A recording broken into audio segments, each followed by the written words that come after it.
Chennai நங்கநல்லூர்ல Instagram மூலமா பிரபலமான நாகலட்சுமி என்கிற ராஜி கொடூரமா கணவராலே கொலை செய்யப்பட்டாங்க. இந்த சம்பவம் கடும் அதிர்ச்சி ஏற்படுத்தினுச்சு. மனைவியை கொண்டுட்டு கணவர் சுப்பிரமணியனும் தூக்கு போட்டு தற்கொலை செஞ்சுக்கிட்டாரு. இந்த கொலை தற்கொலை சம்பவத்துக்கு பின்னணியில திடுக்கிட வைக்கிற பல்வேறு பரபரப்பான சம்பவங்கள் அரங்கேறியிருப்பது போலீஸ் விசாரணையில தெரிய வந்திருக்கு. அது குறித்து தான் இந்த வீடியோல பார்க்க போறோம். கொலை செய்யப்பட்ட நாகலட்சுமி என்கிற ராஜிக்கு 42 வயசாகுது. இவங்க அவங்களை விட 10 வயசு மூத்தவரான நெல்லையை சேர்ந்த சுப்பிரமணியனை திருமணம் செஞ்சுக்கிட்டாங்க. இவங்களுக்கு பரத்வாஜ், சைலாஸ்னு 2 மகன்கள் இருக்காங்க. சுப்பிரமணியனுக்கு சரியான வேலை எதுவுமே இல்லாதனால தான் நாகலட்சுமி சேலை விற்பனையை ஆரம்பிச்சிருக்காங்க. இதுக்காக நங்கநல்லூர் அண்ணா நகர்ல 2 சேலை விற்பனை கடையை அவங்க நடத்திட்டு வந்தாங்க. நாகலட்சுமியுடைய தொழில் ஆர்வம் ஆன்லைன் மூலமா சேலை வியாபாரத்தை ஆரம்பிச்சாங்க. இன்னைக்கு பெண்கள் மத்தியில தவிர்க்க முடியாத இடத்துல இன்ஸ்டாகிராம் பேஜ்ல நாகலட்சுமி இணைஞ்சிருக்காங்க. ஸ்ரீ சாய் சில்க் ரெடிமேட் சேலைகளை மொத்தமாவோ இல்ல சிலரையாவோ விற்பனை செஞ்சுட்டு வந்தாங்க இன்ஸ்டாகிராம் பேஜ் மூலமா. இதுக்காக நிறைய ப்ரொமோஷன் வீடியோ பண்ணியிருக்காங்க. அது மட்டும் இல்லாம இன்ஸ்டாகிராம் பேஜ்ல 3 லட்சம் பேர் அவங்கள பின்தொடர்ந்துட்டு வராங்க.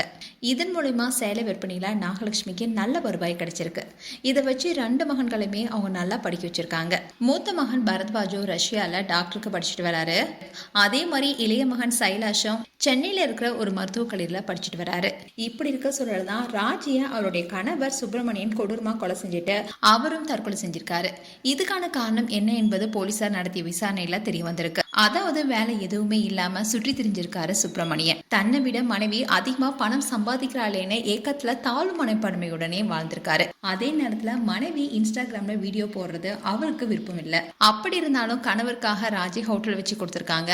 ஆனா அதை சரியா நடத்தாதனால லட்சக்கணக்கில் நஷ்டம் ஏற்பட்டிருக்கு. இதனாலேயே இவங்க 2 பேருக்கு இடையில நிறைய பிரச்சனை ஏற்பட்டிருக்கு.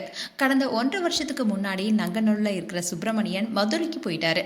அங்க அவருடைய சகோதரி வீட்டுல தங்கியிருந்து அவர் அப்பப்போ மனைவி கிட்ட பேசிட்டு வந்திருக்காரு. சுப்பிரமணியனுடைய செலவு எல்லாத்தையுமே ராஜி தான் பார்த்திருக்காங்க. அவர் கேட்கும் போது எல்லாமே பணத்தை அனுப்பி வச்சிருக்காங்க. அப்படி இருந்தாலும் சுப்பிரமணியன் சென்னைக்கு வந்த 2 நாட்கள்ல ராஜி கூட தகராறுல ஈடுபட்டிருக்காரு. இப்படி இருக்க சொல்லதான் சில நாட்களுக்கு முன்னாடி சுப்பிரமணியன் ராஜி பார்க்க வந்திருக்காரு. அப்போ திரும்பவும் மனைவி கூட தகராறு ஏற்பட்டிருக்கு.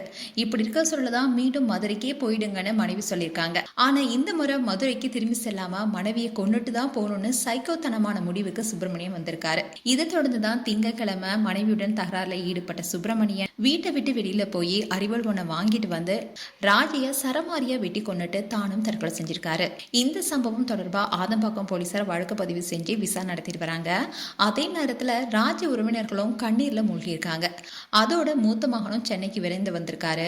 இவங்களுடைய உடல்களும் பிரேத பரிசோதனைக்கு அப்புறமா உறவினர்கிட்ட ஒப்படைக்கப்படுது.